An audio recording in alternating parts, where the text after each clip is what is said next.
The ship we're commissioning today is a warship. Her mission, to preserve the peace. Es el Día de los Veteranos de 1981.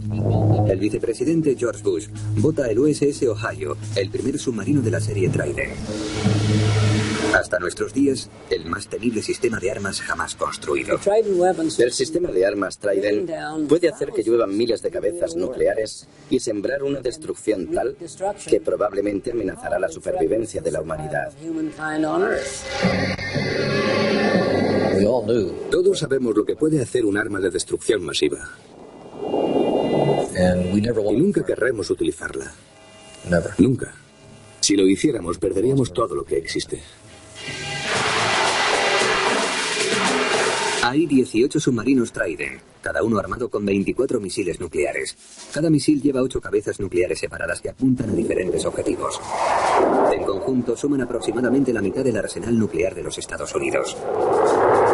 Estos potenciales harán que cualquier dirigente extranjero que tenga inclinación a usar armas de destrucción masiva contra nosotros o nuestros aliados se lo piense 2 veces. Los submarinos Trident son 10 veces mayores que los submarinos americanos de la Segunda Guerra Mundial. Es un gran barco, de una altura de 4 pisos, más de 177 metros de eslora, lo que significa que es tan alto como el monumento a Washington o la Space Needle de Seattle. Desplaza más de 18.000 toneladas en el agua, aproximadamente lo mismo que un crucero de la Segunda Guerra Mundial. El submarino Trident no es solamente grande. Se cree que bajo el agua es capaz de alcanzar velocidades de casi 50 kilómetros por hora. Aunque la velocidad es importante, los submarinos viven o mueren por lo silenciosos que son. Los submarinos Trident no han sido detectados nunca por barcos hostiles. El Trident es uno de los submarinos más silenciosos que existe. Debido a la inmensidad del océano, es relativamente indetectable. En cuanto desaparecen en el mar, no se vuelve a saber de ellos. Al ser tan grande, en el mar hay que estar a unos cuantos kilómetros de él para poder tener oportunidad de detectarlo. Realmente un submarino Trident solamente es vulnerable cuando sube a la superficie para entrar o salir de puerto. Sus 155 tripulantes pasan la mayor parte de su servicio, unos 72 días, bajo el mar.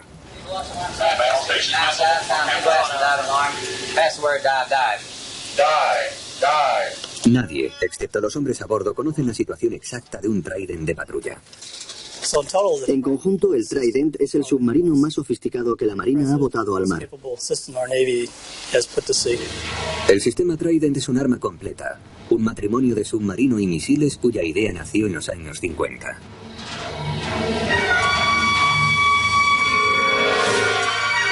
Durante la Guerra Fría, esa idea creció hasta convertirse en la espina dorsal del arsenal nuclear norteamericano. Algo sorprendente porque la Marina estaba algo apartada de la primera fuerza nuclear estratégica que los Estados Unidos comenzaron a desarrollar. Al principio, el concepto de guerra nuclear pertenecía a la Fuerza Aérea. Se iban a construir bombarderos, escuadras enteras de bombarderos. Pero esos bombarderos eran cada vez más vulnerables. Se empezaron a construir misiles tierra-aire que hacían cada vez más difíciles a los bombarderos la misión de volar sobre las defensas antiaéreas. Por otra parte, los bombarderos tenían bases terrestres que, conforme los soviéticos desarrollaban sus misiles ofensivos, eran cada vez más vulnerables. Sin embargo, la Fuerza Aérea estaba dispuesta a dominar el arsenal nuclear. Por eso comenzó a construir misiles balísticos y de crucero que acompañarían a su flota de bombarderos. Sus nuevos misiles acapararon más de la mitad del presupuesto militar de la nación. Esto no sentó bien al resto de servicios militares. Se temía que la Fuerza Aérea creciera y creciera, absorbiendo al resto de los servicios, especialmente a la Marina. Pero la Marina estaba decidida a ser importante. Gracias en parte al jefe de operaciones navales, Arleigh Burke. Con 54 años, Burke fue nombrado para este cargo en 1955, saltando a 92 almirantes de mayor antigüedad. Burke fue nombrado porque el subsecretario de la Marina hizo unas listas con los almirantes para decidir quién sería el futuro jefe de operaciones. Burke no encabezaba ninguna lista, pero estaba en todas. Burke no era el único almirante conocido a mediados de los años 50. También lo era el almirante Hyman Rickover, muy conocido por ser pionero en el uso de la energía nuclear como motor de los submarinos, el primero de los cuales, el USS Nautilus, fue votado en 1954. In my opinion, the Nautilus is not simply another new submarine that can travel for practically unlimited distances under the water. I consider that she's a new weapon, and that she may have just as profound an effect on naval tactics and strategy as the airplane has had on war.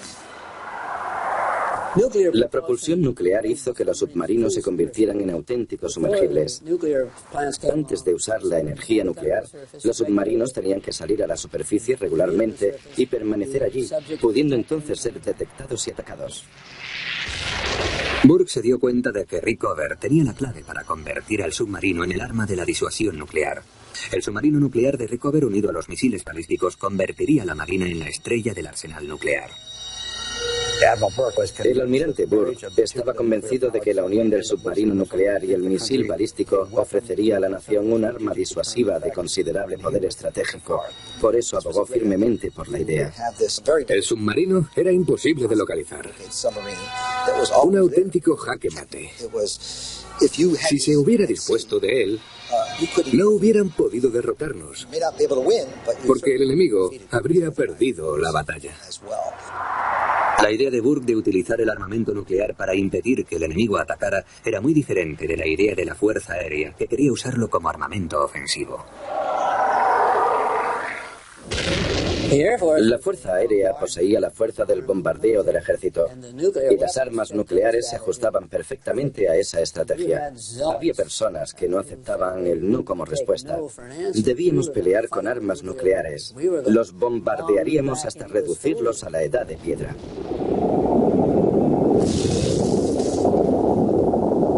Las ideas acerca de las armas nucleares de la Fuerza Aérea y de la Marina eran muy diferentes.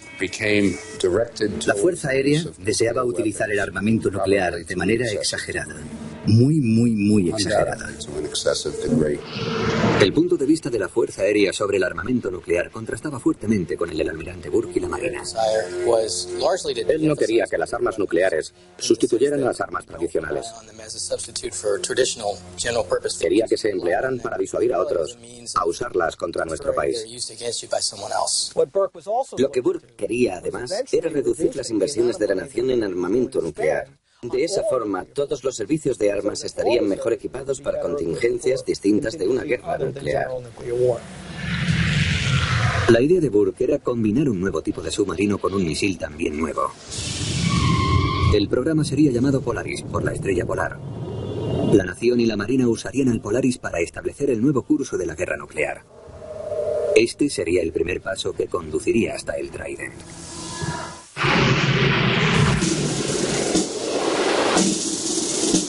A mediados de los 50, la política nuclear americana, todavía en la infancia, empezó a tomar forma junto con el nuevo armamento nuclear. Para que la Marina pudiera competir con la aviación, su jefe operativo, Arleigh Burke, deseaba combinar los misiles atómicos con los submarinos nucleares. No obstante, otros almirantes no se mostraban tan entusiasmados por la idea. La Marina tiene 3 sindicatos, desde antes de la Segunda Guerra Mundial.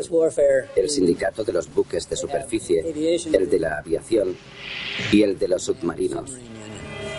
Y cada uno de ellos se enfrenta al jefe de operaciones navales pidiendo más para su servicio. Los sectores de superficie y de aviación estaban nerviosos debido al enorme presupuesto del programa de submarinos. Incluso este último no mostraba demasiado entusiasmo. Los tripulantes de los submarinos son héroes. Les gusta hacer cosas peligrosas. La idea de esconderse en un submarino sin hacer nada, a la espera de que estalle una guerra, no les atraía en absoluto. Contando con el escepticismo de la mayor parte de la Marina, Burke no confiaba en ninguno de sus departamentos para desarrollar este nuevo programa. Burke decidió que tendría que hacer algo fuera de la cadena normal de mando para desarrollar los misiles balísticos con base en el mar. Creó algo que se llamó la Oficina de Proyectos Especiales y escogió a un joven y brillante almirante de aviación llamado Red Rayburn y le puso al frente de ella. La Oficina de Proyectos Especiales de Rayburn tenía el apoyo escrito del jefe de operaciones navales. I gave Admiral Rayburn this letter because there was a lot of opposition within the Navy too. Not opposition, there were a lot of differences of opinion. A lot of people thought this cannot be done. There's too much to do. There are too many things that are undeveloped. Todos en la Marina conocían la carta Rayburn. Tenía una copia en el bolsillo de la guerrera que llevaba a todas partes. Nunca tuvo que sacarla porque sabía de su existencia. Al principio, la Marina había decidido unirse al programa del misil balístico Júpiter con objeto de modificarlo para ser usado en el mar. Pero a Rayburn no le gustaba la idea. Now, the Jupiter is a large liquid fuel missile, and we conducted control tests to see if this missile could be used aboard ship, and we were dismayed actually with the dangers inherent in large quantities of liquid fuels aboard ship. Los problemas de los combustibles líquidos almacenados en el espacio reducido de los submarinos preocupaban mucho a la Marina. Este asunto fue tratado en una reunión con los científicos en el verano de 1956 en Woods Hole, Massachusetts. Allí el doctor Edward Teller, padre de la bomba de hidrógeno, prometió a la Marina que desarrollaría una cabeza nuclear ligera para que la Marina la utilizara en un misil de combustible sólido en lugar de líquido. Pero las promesas de Teller fueron muy difíciles de cumplir. El doctor Harold Brown, futuro secretario de Defensa, era uno de los jefes de división del laboratorio del doctor Teller. Yo fui responsable del desarrollo de la cabeza nuclear. Nunca lo habíamos hecho, aunque teníamos confianza en conseguirlo. Pero cumplir con los plazos del año 58 o 59 no estaba tan claro. Al final, lo conseguimos. Algo conveniente, porque las promesas de Teller hicieron que Burke se retirara del programa del misil Júpiter, un programa conjunto entre la Marina y el Ejército, y se embarcara en otro totalmente nuevo, el del misil Polaris. Nos pusimos a trabajar para conocer cómo debían ser el misil de combustible sólido y el submarino portamisiles. Probablemente fue uno de los trabajos más interesantes de mi carrera. No fue necesario decirle a nadie a qué hora debía entrar a trabajar, pero sí había que decirles que se fueran a casa por la noche. Este sentimiento de responsabilidad era infundido desde la Oficina de Proyectos Especiales por el mismo almirante Rayburn. Of the Navy going to solid propellant type of missiles. We need no technical breakthroughs to assure giving this missile to the arsenal of democracy. Trabajar con él era como hacerlo con un evangelista. Sabía lo que había que hacer en todo momento. No teníamos que pensar las cosas dos veces. Decía que el resto de la Marina podía estar en paz, pero que nosotros estábamos en guerra. Y para que no nos olvidáramos, nos hacía ir siempre de uniforme. La Marina y sus contratistas empezaron a desarrollar nuevas tecnologías.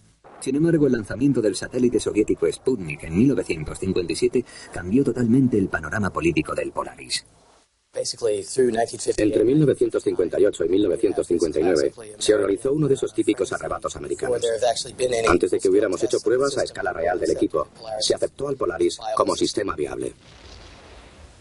El Polaris fue considerado como una forma de contrarrestar el programa balístico soviético, especialmente después de que Khrushchev afirmara algo que no era cierto, que en la Unión Soviética se fabricaban misiles como salchichas. Esta afirmación creó cierta preocupación en los Estados Unidos. El Congreso se puso muy nervioso. Pero creo que Eisenhower entendía la situación y no estaba tan inquieto, aunque la preocupación pública es con frecuencia una forma de iniciar y acelerar los programas armamentísticos. El Congreso adoptó esta postura después de que anteriormente hubiera sido imposible pedirles dinero para estos sistemas. Se puso de moda invertir dinero en los Polaris. Con el Congreso apoyando fuertemente el programa, el almirante Rayburn llevó personalmente su mensaje al pueblo. Dio conferencias por todas partes diciendo lo que el proyecto haría por las Girl Scouts o los Boy Scouts o por no importa quién. Al final del discurso decía, cogeos el cuello por detrás con la mano. Y cuando todos lo habían hecho decía, ese es el cuello que vamos a salvar si seguimos con el proyecto Polaris. La administración de Eisenhower aceleró el programa del Polaris adelantando la fecha del despliegue de 1965 a 1960. Un calendario que era algo menos que imposible de cumplir para un sistema nuevo, pero la Marina salió adelante con él. Flight control ready. Flight control ready. 60. You have a green light. I've got a green board. Here we go. 12, 6, 5, 4, 3, 2, 1. Fire. En menos de 4 años pudimos desplegar el sistema, desde que fue autorizado hasta que estuvo operativo en el USS George Washington, el primer submarino de misiles balísticos. El Polaris tuvo un éxito sorprendente. A duras penas se completó otro programa de armamentos de esa magnitud en el tiempo que lo hizo el Polaris. Mr. President, I'm grateful for a lot of things. I'm grateful for the opportunity to have been able to serve in this man's Navy for a long time. En 1961 el almirante Burke se retiró de la Marina. Su programa del Polaris iba ya bien encaminado. El misil estaba operativo desde hacía un año y varios submarinos estaban en construcción. No existía nada más popular que ganarles una carrera a los rusos, aunque contra quien competíamos era contra nosotros mismos, porque el programa soviético de misiles balísticos internacionales estaba bastante menos desarrollado de lo que esperábamos. El Polaris se desarrollaba a gran velocidad. En la siguiente década, le daría un nuevo aspecto al arsenal nuclear de los Estados Unidos.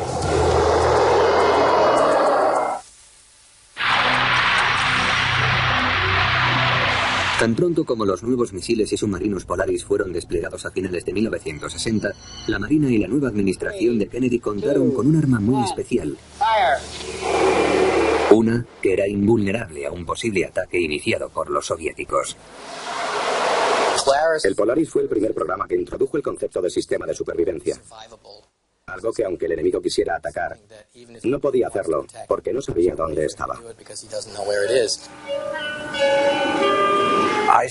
Fui oficial ejecutivo de un submarino Polaris. Eran muy silenciosos. Nunca corrimos el riesgo de ser detectados. Sabíamos que éramos más silenciosos que los demás, muy difíciles de detectar. Sabíamos que contrarrestar nuestro ataque era casi imposible y contrarrestar el de todos nosotros a la vez totalmente imposible. El Polaris, también conocido como Programa de Misiles Balísticos de la Flota o FBM, progresaba muy rápidamente. En marzo de 1961, Kennedy anunció sus planes para una flota de 29 de estos submarinos. El programa FBM era considerado como el núcleo de nuestro sistema de disuasión. Existían pocas dudas acerca de su supervivencia.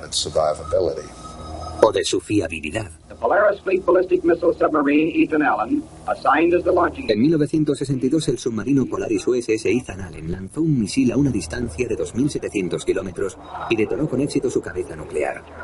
Esta sería la única prueba de los Estados Unidos de un misil intercontinental con cabeza nuclear activa. Desde el principio, la flota de misiles balísticos contó con gran apoyo del Congreso. Y no solamente por parte de los congresistas que tenían contratistas en sus distritos. Los submarinos eran invisibles. Estaban en los océanos. No atemorizaban a la gente. Y el propósito de su misión estaba claro.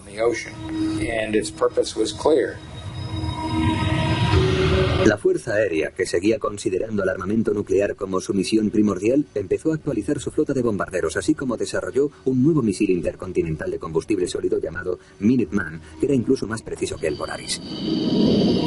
Surgió entonces lo que llamábamos la tríada. Las 3 patas sobre las que se apoyaba nuestra fuerza nuclear. Los Polaris, los Minutemen, es decir, los misiles intercontinentales de combustible sólido de la Fuerza Aérea desarrollados como respuesta al Polaris, y lo que quedaba de la fuerza de bombarderos. En la tríada, las armas nucleares estaban basadas en los bombarderos. En tierra o en el mar se utilizarían los misiles balísticos. El término tríada describía la base de la fuerza nuclear norteamericana. Sin embargo, su concepto nació casi por accidente. Los elementos de la tríada nacieron antes que su doctrina. No hay duda. No los construimos especialmente para formar la tríada. La decisión de la Marina para desarrollar los Polaris, o mejor dicho, la decisión de Burke para desarrollar los Polaris, fue la que condujo a la creación de la tríada.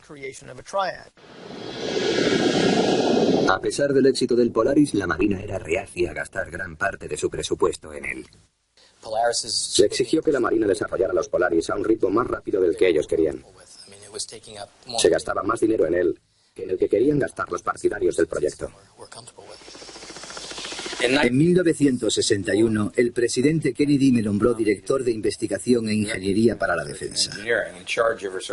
Tuve entonces la impresión de que la Marina estaba más interesada en la misión de control marino y en otras misiones convencionales. La Marina no deseaba un gran programa Polaris, justo lo contrario de la Fuerza Aérea con sus misiles balísticos o sus bombarderos.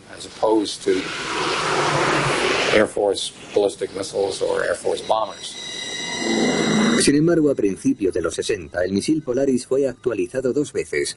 Mayor carga de pago y mayor alcance y precisión.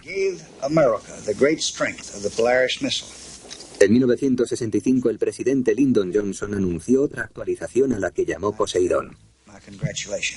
En 1967 existían 41 submarinos de la clase Polaris desplegados en el mar. Fueron llamados los 41 por la libertad.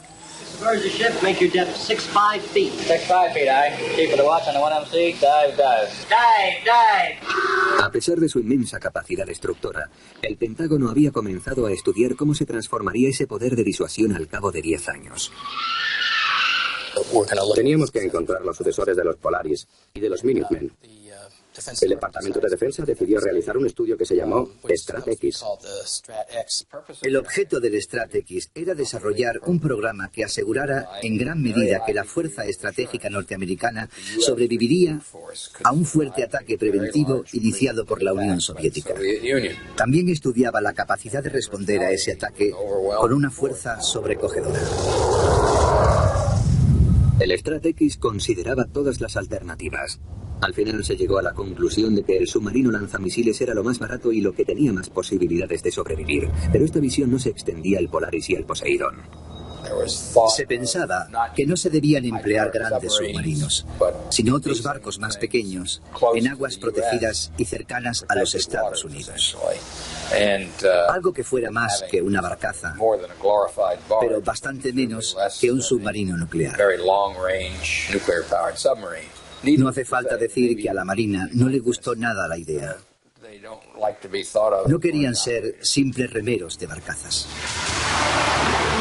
Así pensaba el almirante Hyman Rickover. Como padre de la Marina nuclear, estaba decidido a que el submarino fuera algo más que una barcaza sumergida.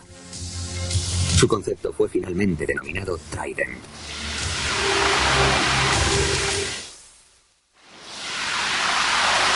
Incluso cuando en los años 70 los 41 submarinos lanzamisiles formaban parte de la fuerza nuclear de disuasión, existía la preocupación creciente de que con el tiempo se volverían vulnerables a los posibles ataques de la Unión Soviética. Se reconocía que la flota de submarinos soviéticos había mejorado mucho y podía poner en peligro a nuestros submarinos en el océano. Por lo tanto, teníamos que desarrollar un submarino que pudiera operar más lejos todavía de la Unión Soviética. Eso significaba que los misiles debían tener un alcance mayor para llegar a sus objetivos. La administración de Nixon decidió seguir las indicaciones del estudio Strat-X, que aconsejaba un misil submarino de largo alcance denominado ULMS. El ULMS sería claramente un misil mucho mayor. Por lo tanto, el submarino debía serlo también. No había dudas al respecto. El desarrollo de un nuevo submarino atrajo inmediatamente la atención del almirante Rickover. Este era el hombre que 20 años atrás hizo posible el desarrollo de la propulsión nuclear. Y había estado trabajando en el diseño de otro reactor nuclear que fuera más silencioso y más potente que el sistema propulsivo del Polaris. El almirante Rickover quería desarrollar la siguiente generación de submarinos. Mirando hacia atrás, está claro que la Unión Soviética no avanzaba muy rápidamente en la guerra antisubmarina y que no necesitábamos desplegar el Trident tan pronto. Pero había grandes presiones desde las altas esferas, parte de ellas generadas por el mismo Rickover. Sabía muy bien cómo hacer política, se lo digo yo. Se fijaba en todo, sabía cómo engatusar al Congreso. Pero no todo el mundo estaba de acuerdo con Rickover. El almirante Levering Smith, el ingeniero que dirigió el desarrollo técnico de los misiles Polaris y Poseidón, estaba al cargo de la Oficina de Proyectos Especiales de la Marina. Allí era donde se desarrollaría el misil ULMS. Mi jefe, el almirante Levering Smith, creía que la característica principal del submarino no era su velocidad, sino ser silencioso. Pero Rickover puso mucho énfasis en que el nuevo submarino debía ser muy rápido. Para el almirante Smith, el objetivo del nuevo submarino llamado Trident era lanzar misiles y permanecer oculto. Una misión tan importante, decía, no debía ser confiada a una tecnología nuclear incierta. Pero Rickover fue tajante. Al nuevo submarino nuclear debía instalársele su nueva planta de potencia. Los dos defendieron sus opiniones ante el almirante Bud Zumwalt en una reunión en el Pentágono en 1970. A aquella reunión fueron todos los almirantes de alta graduación, o por lo menos a mí me lo pareció. Allí se solventó la cuestión. El almirante Rickover emplazó al jefe operativo a tomar una decisión a favor del submarino Trident. Y se tomó la decisión. La Marina le prestó su apoyo.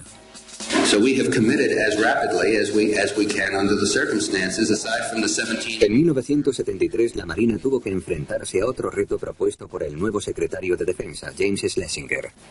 Schlesinger quería que el Trident fuera lo suficientemente preciso para ser usado contra los objetivos militares de la Unión Soviética, incluyendo sus hilos de misiles que habían sido diseñados para sobrevivir a un ataque nuclear. A esto se le llamó la estrategia de la contrafuerza.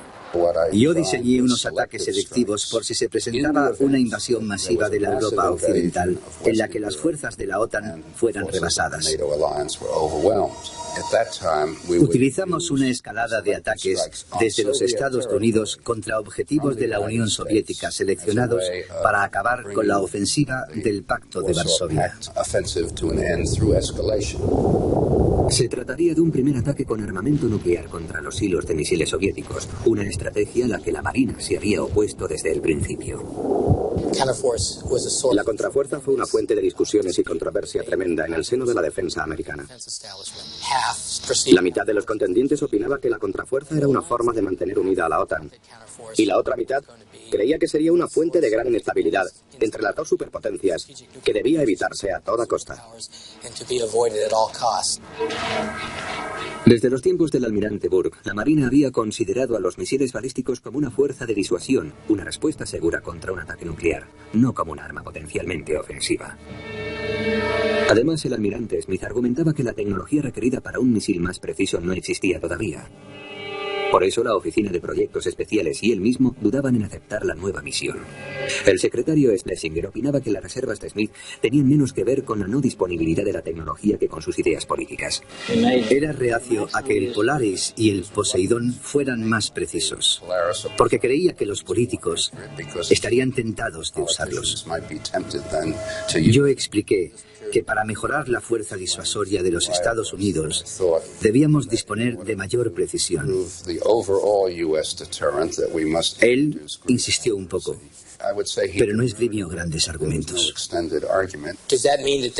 ¿Significa esto que se trataba de una organización que se insubordinaba no haciendo lo que le ordenaba su jefatura? Eso sería decir demasiado. Su punto de vista era que existían sólidas razones técnicas para no adherirse con demasiado entusiasmo a la contrafuerza. Fuera de la Marina, algunos empezaron a preocuparse por el nuevo rumbo que tomaba el Trident. Se deseaba que tuvieran mayor precisión, una precisión que no era necesaria para la disuasión recíproca. Era la precisión que se necesitaba cuando se quiere atacar a alguien para destruirlo. Eso fue lo que me decidió a apartarme de este proyecto. Aldrich se retiró de su puesto de ingeniero durante el desarrollo de los misiles Trident. Tanto él como los defensores del control armamentístico decían que la combinación del nuevo misil Trident con un submarino invisible sería peligrosamente provocativa. La Unión Soviética y los que no eran nuestros amigos estaban siempre muy nerviosos acerca de lo que pensábamos. El primer ataque es una agresión. La contrafuerza, con su capacidad de elegir objetivos, era una agresión. Lo opuesto a la disuasión. El almirante Levering Smith y el secretario de Defensa James Schlesinger llegaron a un compromiso. Smith inició un programa de desarrollo de un Trident de segunda generación lo suficientemente preciso para ser usado como contrafuerza. Al mismo tiempo comenzó a actualizar los Poseidones para conferirles mucho mayor radio de acción, pero sin instalarles las grandes cabezas nucleares que podrían ser usadas contra las bases protegidas de misiles soviéticos. Al misil actualizado se le llamó Trident 1. Fue instalado en los Poseidones en curso. Fue desplegado hacia finales de los 70. El Trident 2, un misil mayor, se quedó en la fase conceptual. Ya teníamos los sistemas de armas en el mar. Las nuevas capacidades, la precisión mejorada y otras innovaciones llegarían cuando tuvieran que llegar. La Marina dejó la contrafuerza para la aviación, ya que era una de sus misiones tradicionales. La Fuerza Aérea trató de alargar sus patas de la triada con un nuevo bombardero, el B-1, y un nuevo misil con base en tierra, el MX. La presión política era muy intensa. La Marina tenía que ponerse al mismo nivel del Trident y la Fuerza Aérea al del B-1. Después se desplegaría por tierra el MX. Y ese ha sido siempre el problema. No se podía ayudar a un servicio sin hacer lo mismo con los tres, o parecería que había un favorito. Sin embargo, debido a la guerra de Vietnam, los aumentos de los gastos militares para armamento nuevo en tiempos de restricciones de presupuesto atraían las mayores críticas. En 1977, el presidente Carter y el secretario de Defensa, Harold Brown, decidieron proseguir con el misil MX, pero no apoyaron al B-1. B-1 would have been a more attractive option, probably, had it been 30% less expensive. La Fuerza Aérea dirigió toda su atención hacia el MX a pesar de la preocupación de que los misiles terrestres pudieran ser vulnerables a los ataques soviéticos. Pero los misiles de la Marina eran invulnerables. Al igual que el Polaris y el Trident antes que él, el programa del Trident iba viento en popa en el Congreso. Hasta que encontró una tormenta.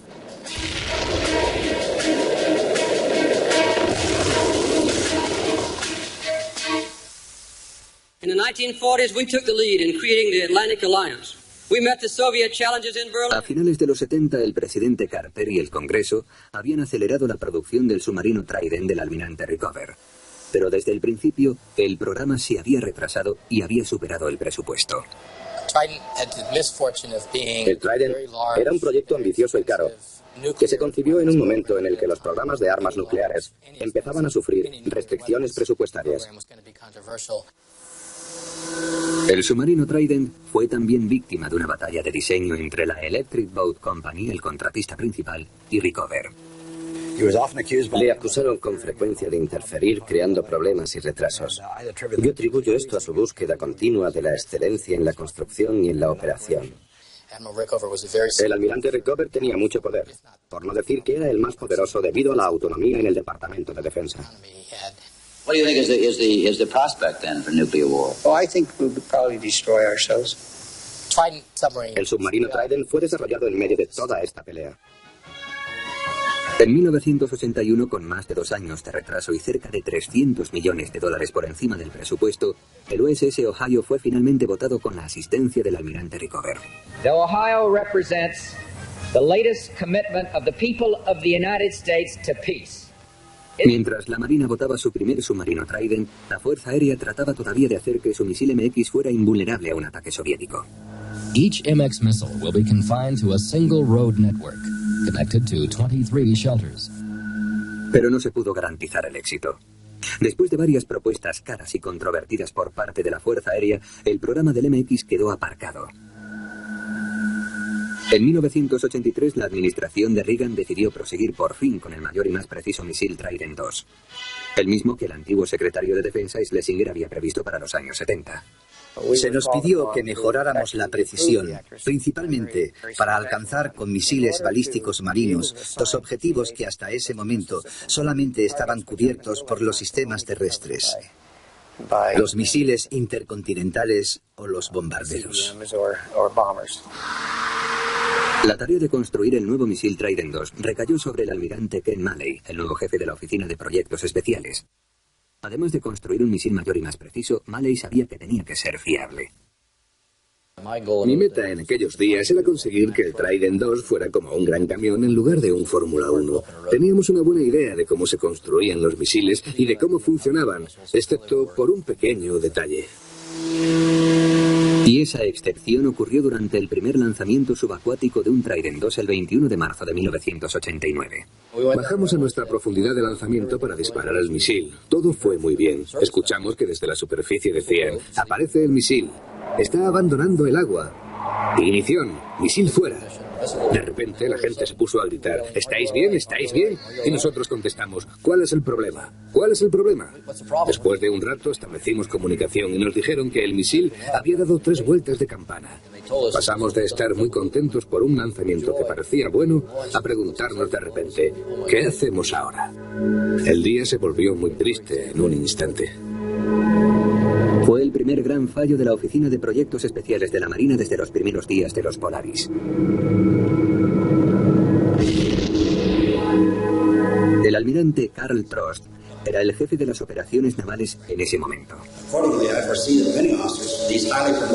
De acuerdo con esto, un fallo público es siempre una decepción y quizás algo embarazoso. Presentarse al Congreso con un fallo es difícil, o les convences de la viabilidad de tu programa o pierdes los fondos.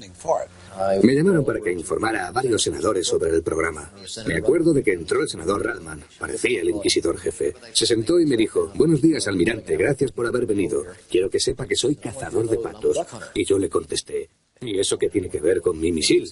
A lo que respondió, pues que los cazadores de patos siempre disparan primero a los que están heridos, y usted es un pato herido con un programa herido. Malley luchó por la continuidad de los fondos del Trident II, prometiendo varios lanzamientos con éxito para finales de 1989. Desde entonces, el Trident II no ha fallado. Después de más de 15 años, desde que el secretario de Defensa Schlesinger ordenara a la Oficina de Proyectos Especiales de la Marina que preparara un misil para la contrafuerza, el Trident II estuvo operativo. Cuando se contempla la historia en su conjunto, desde el Polaris hasta el Trident II, nos damos cuenta de lo que este último ha cambiado en relación con sus predecesores. El Trident II es realmente el primer misil lanzado desde un submarino que ha sido diseñado desde el principio como armamento de la contrafuerza. El Trident II fue el que hizo realidad la promesa del submarino Trident. Fue el punto final de todo el proyecto.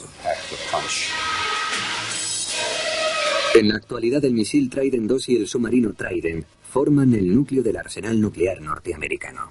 Los submarinos patrullan silenciosamente por los océanos del planeta con misiles que pueden alcanzar con precisión cualquier base de cohetes balísticos reforzada. En nuestros días nadie habla ya de los debates de la contrafuerza de los años 70. La cuestión de la capacidad de contrafuerza del Trident II ha dejado de existir en la Marina desde hace bastantes años. Debido a la disminución de la tensión nuclear, la fuerza estratégica de los Estados Unidos es ahora menor. La Marina planea retirar 4 submarinos Trident en el año 2004. La administración del presidente George Bush ha decidido trasladar a 2 de ellos al servicio convencional. El Trident sería un submarino maravilloso para la disuasión convencional. Uno de sus atractivos es su gran volumen y la capacidad de llevar grandes cargas de pago. Puede llevar misiles Tomahawk. También puede transportar a 60 comandos de operaciones especiales, los SEALs, su equipo y unos submarinos pequeños. Será una plataforma invulnerable, con armas contra las que no existe defensa. El resto de los submarinos Trident continuará patrullando por los mares, formando la espina dorsal de la fuerza nuclear de disuasión de los Estados Unidos. No creo que el público haya comprendido completamente a los Trident porque no están a la vista. Se lanzan al mar, no se les ve, no se oye nada de ellos. Se podría decir que son algo que se ha visto una vez y que se olvida. Con mucho es el programa más seguro sobre el que basar nuestro sistema estratégico. Se ha demostrado que ha sido efectivo en la disuasión. Según opiniones, la disuasión varía y eso ha ocurrido en diversos momentos de la historia. Pero creo que funciona.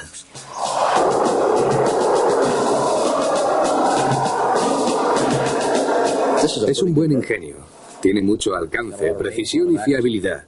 Debería surgir una nueva tecnología o una necesidad política concreta para cambiarlo. Le queda mucha vida por delante.